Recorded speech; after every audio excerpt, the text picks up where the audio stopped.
My name is Linda Coffey. I work for the National Center for Appropriate Technology, which is a nonprofit. And one of the things we do is the ATRA Sustainable Agriculture Information Service, which is free for farmers. And I brought papers.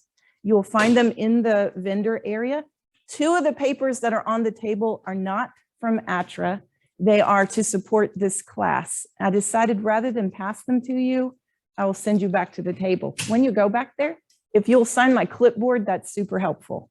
I'll sign you up for the free weekly harvest newsletter, and you can pick up a pen to remember us by and pick up anything and everything that is useful to you. On that table also is a little red jump drive. This says wormx.info, Integrated Parasite Management 2020. And I'm guessing most of you know about wormx.info, but if you don't, it is the place to go for internal parasite management. And I loaded a lot of it and other things, videos, publications, short ones, long ones on this jump drive. So if you wanted to learn more about copper, you can go to a folder on here and find it. It's a lot of stuff. It's free. You can pick one up. Okay. All right. Dr. Slines, how do I advance? Can I just stand there and advance it with the... I'm so happy to be here because I'm near home. Do I have to stand right there? Can you hear me? Okay.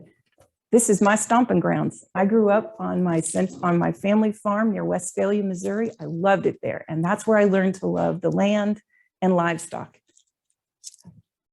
And I've been so blessed because my husband and I have also had land and livestock. Our current place is near Prairie Grove, Arkansas. It's about 50 acres and we raise mostly Gulf Coast sheep, and I had alpine dairy goats for 20 years. This is about the ATRA Information Service, and the thing I've already told you about this, but see that link up there where it says topics/sheep and goats? I've got an entire library there, and you can go to that link and select either health, marketing, or production and find, again, publications, videos, podcasts, and blogs. I encourage you to check it out. We also help one-on-one, and that's that 800 number you see there. And you can reach out by email. That is my email, lindac@ncat.org. We do trainings. That's my husband, Ken, training a group of veterans on our farm. And we really love to do that too. Please don't miss the ATRA booth in the back and sign my clipboard. Dr. Slanks, can I stand right here? Okay, because I have to see what I'm doing. I love this time of year. It's beautiful outside. Tell me some things that are going on your farm right now. Is anybody lambing or kidding? Raise your hand real high if you're lambing or kidding right now. Oh, a couple of you are. Okay. How about making hay? Is anybody still making hay? All right. How many of you would say this is a little bit of like the calm before the storm? It's a little less busy, a little more chilled out. Yeah.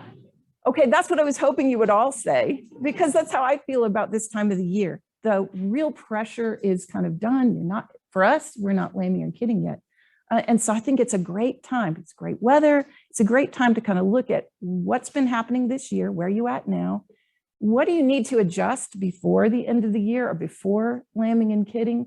What would you like to plan for the future, and what can you get ready for? And I just think you should celebrate these beautiful days like this when the leaves are changed and everything. I just think it's a good time to remember why we do this and what we love about it. I need to know when you are going to be lambing. How many of you lambing like in December? Okay, January, February. Yeah, March. Okay, and later than March. Okay, you guys are all over the board. That's going to make it fun to think about nutrition, but he's up for it. When I'm framing this question of getting ready for winter, I'm thinking of pastures and animals and people. And I follow this podcast person called Kendra Adachi, the lazy genius. I love this question. She says, ask yourself, what can I do now to make life easier later? I'm going to ask you to come back to that question. I think it's so valuable. What can I do now to make life easier later?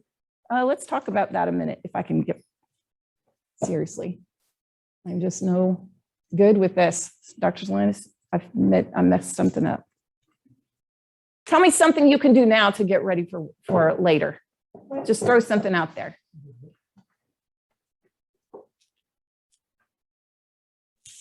Anybody got an idea what you can do now? Yes. Making sure all the heaters work. I gave you a clue, right? On my picture. Okay. Yeah. If you've got a heater, you don't have to chop ice. What else in the back?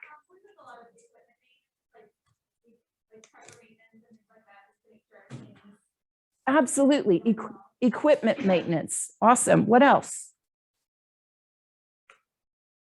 We're vaccinating our goats for, what was it called? Flu guard, because we had a lot of, it was so wet last year. We had a lot of problems with foot rot and everything. Okay. So taking care of vaccinating health concerns, foot rot vaccinating. Anybody else got something you can do now? They'll make it easier later. Yes. We're putting in Automatic watering system. Nice. Very good. Okay. So this is a good time of the year to do that kind of thing. And so this got a lot of words on it, but this slide is super, super important. I'm going to suggest to you, one of the big things you can do now in the nice weather is walk your pastures. And while you're at it, take soil samples. How many of you have taken soil samples in the last 2 years? Okay, several of you. But if you haven't, it's really a good thing to do. As you're walking your pastures, you kind of have to have help. Take your soil probe. We can get one from our extension office. Can you? Okay. And take some soil samples to find out where you're at in there. And then while you're at it, take also a notebook and look down. One good technique is to take 10 steps and then stop and look down. That keeps you honest. So you're not just, looking for the best places in your pasture. And what you want to know is, what's my pasture composition like? Okay. And for what's there, yes, sir. What are you looking for? What are you looking for? Thank you for asking. You're looking for a variety of plants. Are you looking for what plants are here? Okay. And just kind of making a note there, what's here. And is it something they like? If it's not palatable, we don't really want it in our pasture, right? Biodiversity is important for soil health and for animal health, animal intake. The studies have shown if you've got a variety of plants, they eat more and they'll do better, okay?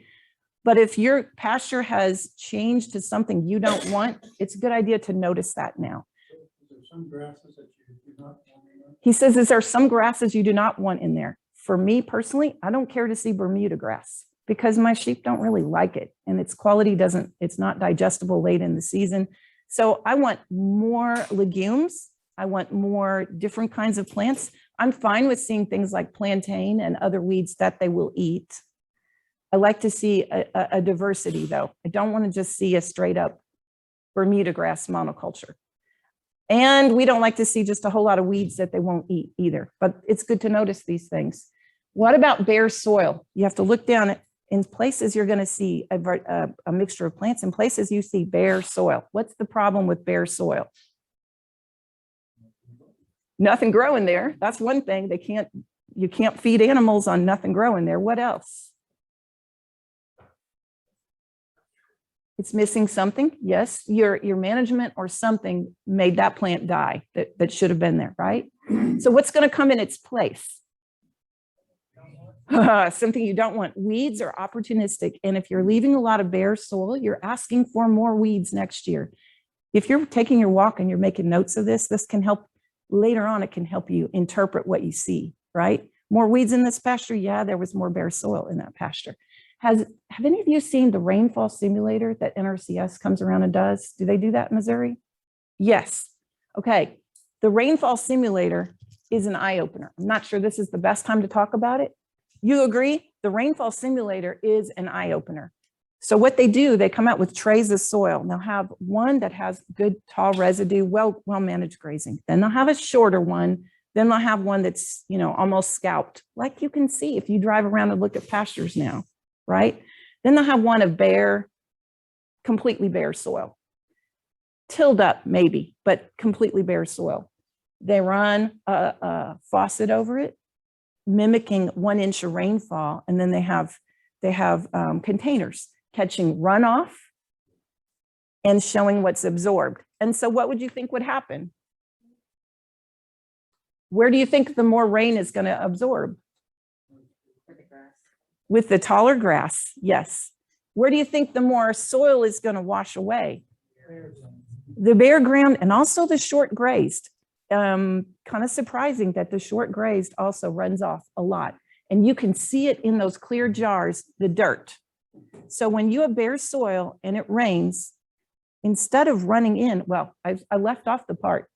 The top part of the bare soil looks damp. And I thought, well, that's because it all like went in, right? They take the tub and they dump it on a tarp. It is bone dry just below the surface. The water doesn't go in where the soil is bare. And so that means when the rain is falling on your pasture, if you've got a lot of bare soil, it's running off. It's taking nutrients, it's taking soil. It is not going in to be ready for plants to grow. I'll talk more about that later. So we don't want to see bare soil. And we want to look at the residual. While we're walking across the pasture and looking down, let's look at how much grass is there. Now I see a lot of pastures this time of year that are, I mean, there's kind of a real thin carpet of grass with some stalks of weeds that the animals didn't like, right? Well, thank you, Amy, thank you. So when you see just a little carpet like that, remember from the rainfall simulator, again, the rain doesn't go in very well. And also, as above, so below, that's the saying. So if you have this much grass above, you got a healthy root system underneath, which means when it rains, it can take in the moisture and it can help growth, okay? The reverse is true. When you take it down too short, you're killing your roots. You're stunting them. Things that are stunted don't take off, right? So if you're stunting your pastures now, they're not going to take off in the spring. So let's pay attention to that. We also want to look for cover, like dead matter that's covering the, like mulching the bare soil. A little bit is good.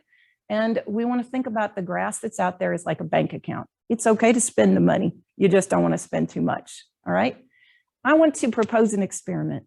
A guy that mentors me, his name is Greg Braun. He's with NRCS in Kentucky or Tennessee. I think he works for Tennessee, but his farm's in Kentucky. Proposes that you leave 6 inches residual. That's a lot in the fall. And I want to propose, and we're going to do it on our farm, that we set aside part of a pasture. Do whatever you usually do on the rest of your farm, but on part of a pasture, would you save some taller residual now and stay off of it all winter and watch and see what happens in the spring? Researchers, like my husband does great research, but he cannot research on your farm, but you can. And I think seeing is believing. We're all, from Missouri, you got to show us, right? If we will try an experiment like that and then kind of share the information, that will help us all learn. And I think we'll do things differently if we see it with our own eyes. All right, that's the end of my speech about looking at your pastures. What do you do with the soil samples? Big thing that I like to look for is organic matter, because organic matter helps, again, with the plant growth. It helps it absorb and hold the rainfall. So organic matter is a super important measure. What hurts organic matter is tillage, is having the pastures go down too short. So tracking organic matter, just seeing your trend is very valuable information. Not just to know, but to do something about it. And what we do about it, if we've got a pasture that is low in pH, so they can't access the nutrients, low in organic matter, that's where we can feed hay. And that's why I'm saying if you do soil sampling now and pay the little extra, at least in Arkansas, you pay extra for the organic matter. Everything else is free. What's it like in Missouri? Do you get organic matter naturally or do you have to pay extra? Don't know. Check it out with your extension office and find out. But it's worth having this information and then plan. That's where I'm going to feed hay, because the organic matter from the hay and the extra manure and urine is going to build that pasture back up. Make sense? Grazing. All right. As you're looking at your pastures and you're looking down and you're seeing what you see, ask yourself the question, and what I'm seeing, is it because of my grazing management or is it because of my animal numbers?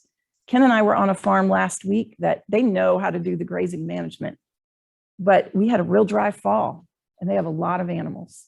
Sometimes what we see is because we don't have the right number of animals on our farm. And so that leads to some decisions that we need to make, how to handle that.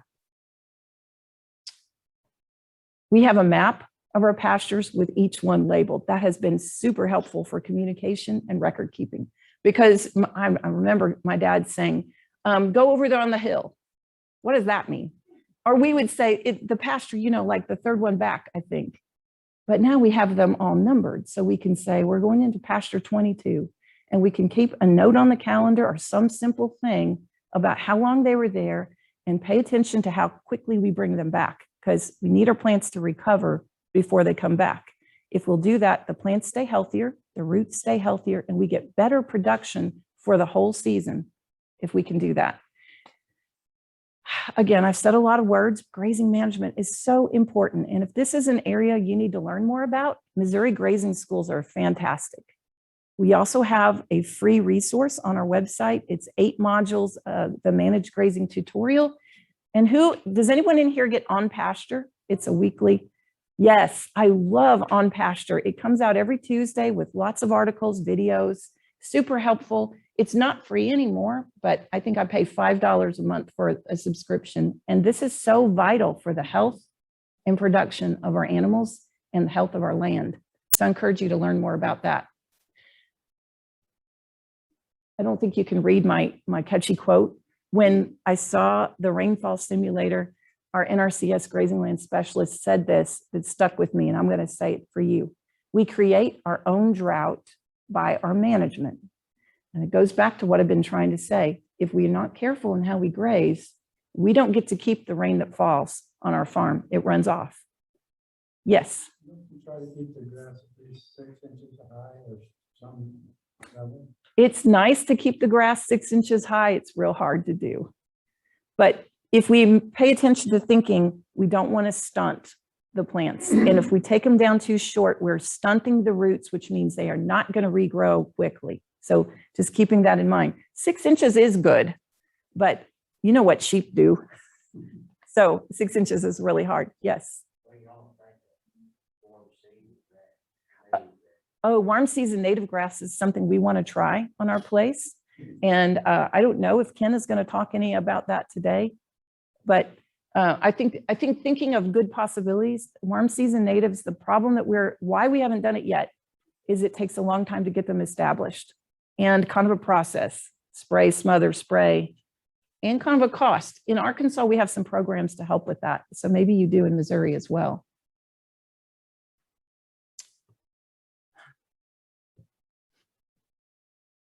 I'm frozen.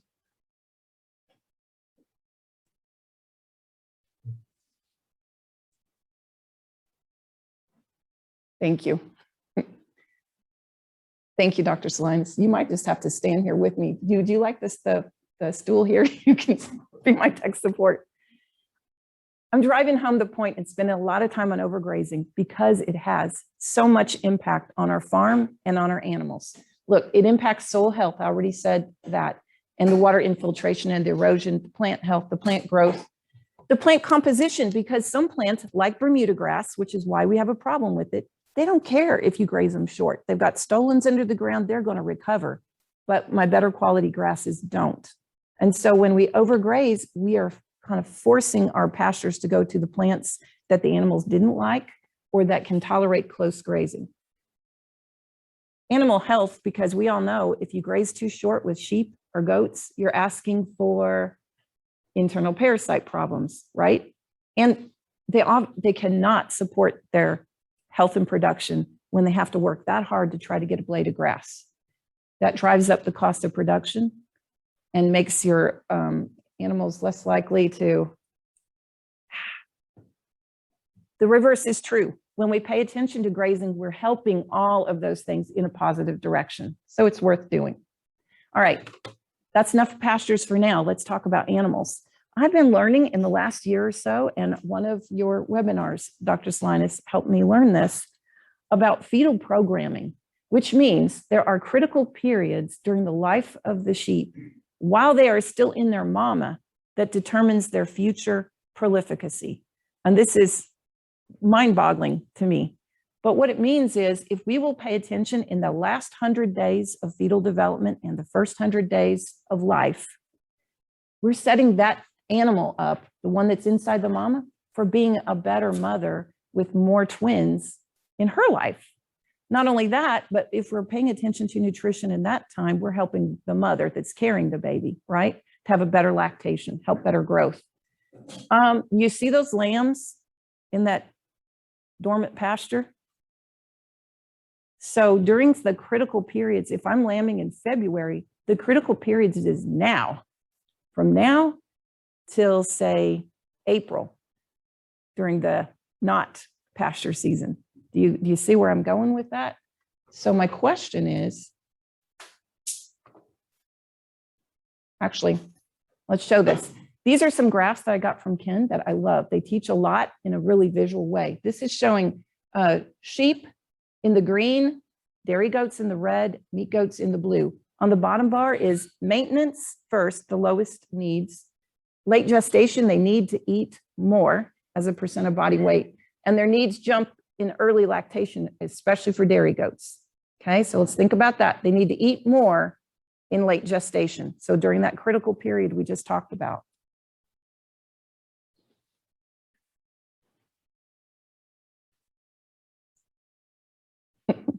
I'm so sorry.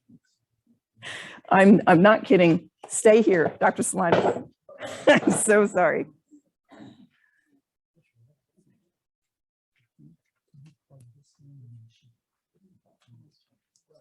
The next slide is going to show the same thing. Protein needs increasing over time. And the next slide is showing digestibility needs to get better when they're pregnant.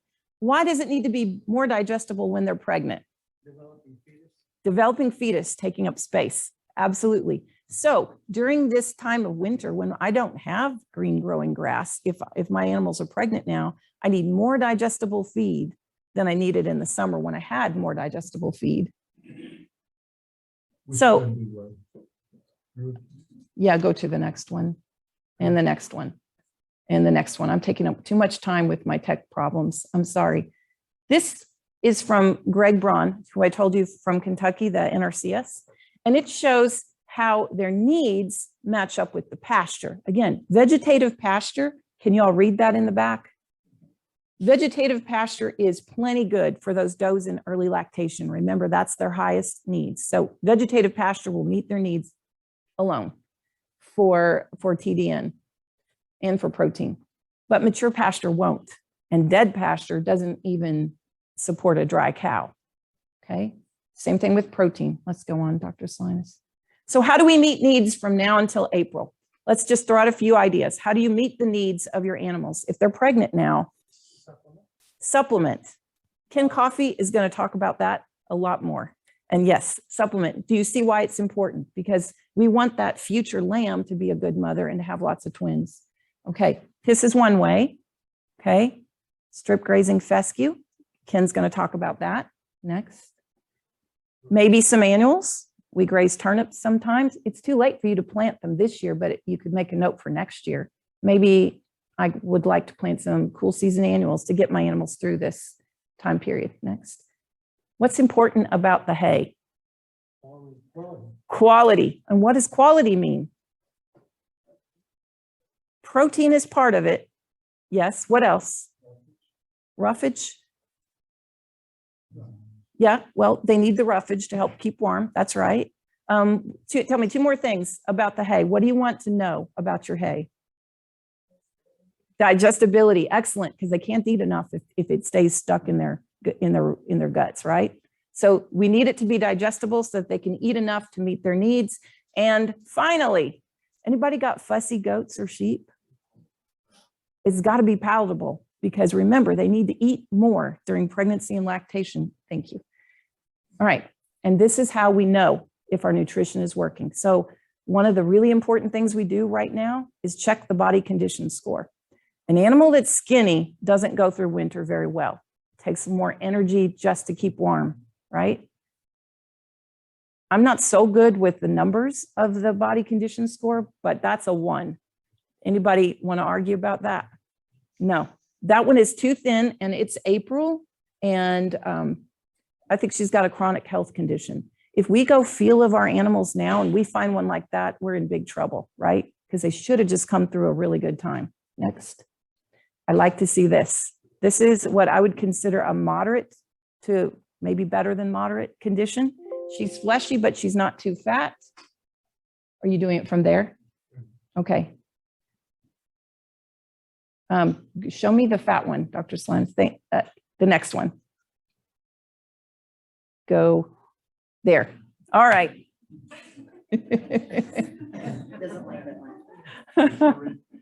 Hey, so that one's over fat. It was real expensive to get her there, and she's at risk for a lot of health issues. For one thing, when they're that fat on the outside, a meat goat's got this massive wad of fat around her organs, taking up space. Remember, we're going to need space if she's pregnant, and she's going to need space for her forage if she's going to eat. Yes. One of my friends raises Oregon, and she shows it. And so for the show ring, they want cat goats. And then she brings them home after the show and starves them to death to bring them skinny again for breeding. But that just seems really unhealthy to me. Did y'all hear what she said? In the show ring, they want them fat, but then her friend brings them home and starves them so she can get them in the proper condition for breeding. Because an animal that is this fat probably isn't going to breed if she. Well, this was a show goat too. And hers are fatter. Wow. She's probably not going to breed, but if she does breed, research shows she's likely not going to have twins. She's going to lose an embryo and have a single, which could be massive. It's dystocia waiting to happen, right? Well, It's it seems like she has a lot of problems, you know, when she does at feeding time. I usually end up with a lot of bottle babies because the mom either rejects them or pass away, and it's just. that does not sound like, Had a lot of Yeah. and all these things that happen, and it just seems like with I experience and I do not have that. right. But it just, I guess maybe it's just the Borgo thing too, that a lot of people show it. So what you're describing is not a fun enterprise and not a profitable one either. Right. So thank you for saying my spiel here. Keep your animals in a healthy condition. It's cheaper and it's a lot better for the animal. Okay. So one way that we assess animals, of course, is in the show ring. Next. But on our farm, we're going to look at body condition score. Again, we want a moderate condition, especially going into winter time and lactation. We need to look at our records and see how did they grow? How is their health? Do you have one that was sick all the time? This is important to know. What's their pregnancy status? Anybody in here have a nuisance that just needs to leave the farm because they're troublesome? And then again, I'm going to say, look at your numbers. Do you need to sell some? Now, Jennifer Lutz is going to talk later about when to sell them and how to decide that, because it's not really, it's not a cut and dried answer. Although if they're a nuisance, they need to go sooner rather than later, right? Okay. So to get ready for winter with your animals, one of the things that I recommend is that you test your hay. So you know how much supplement you need. So you know whether it's digestible and how high the protein is. Ken is going to talk a lot more about that next hour. You're going to look at your feed supply, look at your supplies. Remember that question, what can you do now to make life easier later? We don't want to have the first lambs and kids hit the ground and we don't have elastrator bands or tags or something. So check your kit, make sure you have what you need. Check your fencing. And I'm going to tell you, if you need more fencing supplies, maybe now's the time to stock up and get them and get it in. Checking on their infrastructure. You know, you were saying getting the automatic watering system. This is a good time to do that. And again, okay, next, decide when you're going to sell problems. All right, my third thing, I want you to think about the people. This is a good time of the year to just take a breath and say, all right, how is the year going? I recommend that we look at the farm together with whoever's doing it and talk about what are 3 strengths of your farm and what are some challenges. And I recommend, like you two that are here together, do it separately and then show each other the list. It can be super interesting. I have a little time. Can you all take 2 minutes now on your index card and just write 3 strengths? Don't compare notes, just 3 strengths and then 3 challenges. And I'm going to be quiet and let you think for just a couple minutes.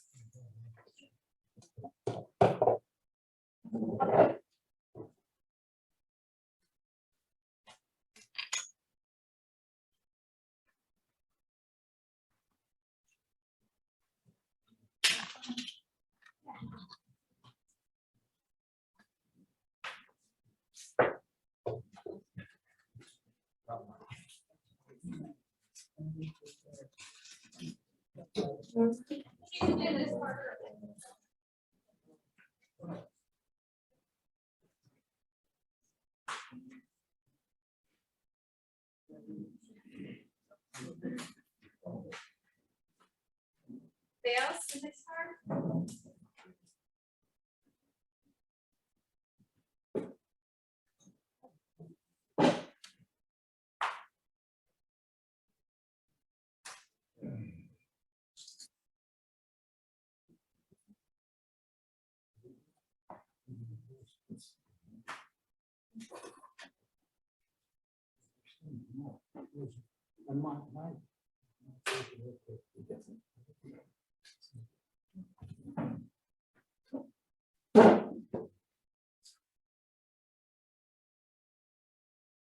One more minute.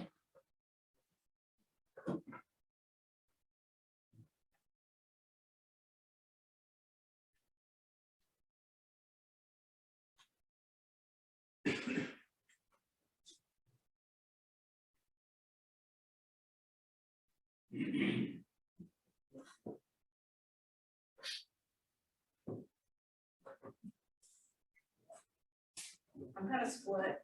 You kind of split? Current farm and I might get 49 more heads in about 2 weeks. Oh my goodness. This is a really good time for you to be thinking about this. And I guess this is why I want you to think about this, to take just a couple minutes. I feel like maybe it's just us, but we get real busy with the job and the chores, and you don't take the time to stop and really like, look at this. I have a friend who's not a farm girl, and we walk together all the time. And one day she said to me, "What's the point of this farm? Why are you doing this?" And at first it kind of hurt my feelings, but then I thought, what a great question. This is something that we need to revisit also from time to time. Is what I'm doing right now working? Her friend with the boar goats that are so much maintenance and so much cost and so much not satisfying, you know, sometimes we need to just stop and examine what we're doing and think about our vision for the future and make some action steps to get there. And the other reason I wanted you to have this index card is because I've heard all three speakers you're going to hear today, and I'm super excited. I think you are going to hear something that's going to trigger you to say, oh, here's an action step. Something that Ken says or Jennifer says or that Dr. Bauman says, you're going to want to take a note about something you want to do on your farm to build on a strength or to take care of a challenge, right? And yes. So she's asking about body condition scoring, which is a super great question. Will you be here this afternoon? We're going to talk more in detail out in the field about body condition scoring. And because yes, you've hit on something. Dairy sheep might be a little bit different expectation than the meat sheep, but you're going to have to feel of them. Yes. Will you hold that question till the afternoon? Okay. This was our children in 2005. At that stage, we had 4 eager workers. They were enthusiastic. They were energetic. We were doing so much on the farm. But of course, they grew up. They moved away. I'm going to suggest to you that every one of you, your life is changing, and you need to keep looking at what's really happening, what is really manageable, right? Do I need to do something differently to deal with what's actually their situation right now? We're going to look at the farm and the livestock and the bank account. I'm going to talk about that too. The spider web is just there to remind us to look around and see all the blessings on our place. So here's my summary. For you, for us people, I would recommend you look at your farm, at your pastures, at your animals, at your records, and you check in with your people. Is everybody feeling good about what we're doing? Do you have some slacker animals, and when should you dispose of those? Again, wait for Jennifer's talk to decide that. I'm showed great restraint. I've shown you sheep. This is the granddaughter.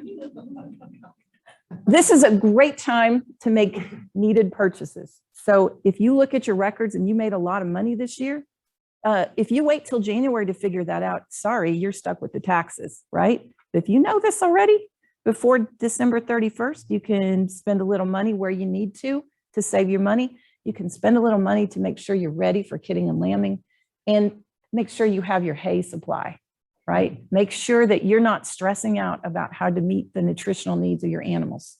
Make plans for 2022. We need to go see this granddaughter. Remember that question. What can I do now to make things easier later? Enjoy life. Maybe you want to get more diversity in the spring. These are some annuals. You can plan for that now.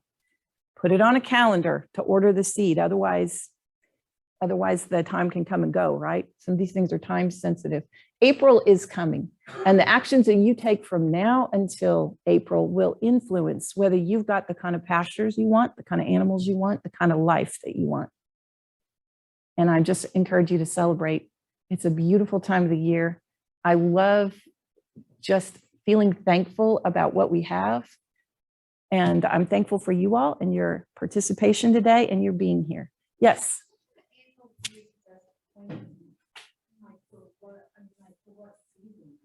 Okay, annuals planting for what season? I think I have to, Ken, are you going to address cool season annuals at least?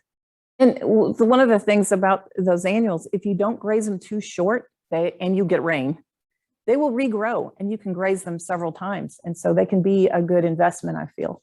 So Ken has some tricks for how to get them established without tearing up your soil too much too. So that's good. You all have been awesome. I hope that this session helped frame your thinking, and you'll be getting ready for winter, and that you are pumped to hear the other speakers, because they're going to tell you a lot of specific things and give you directions that you're going to want. So, all right, come see me at the booth when we have a break later, okay? Thank you. I think I'm done. Thank you. Thank you, Linda. So sorry.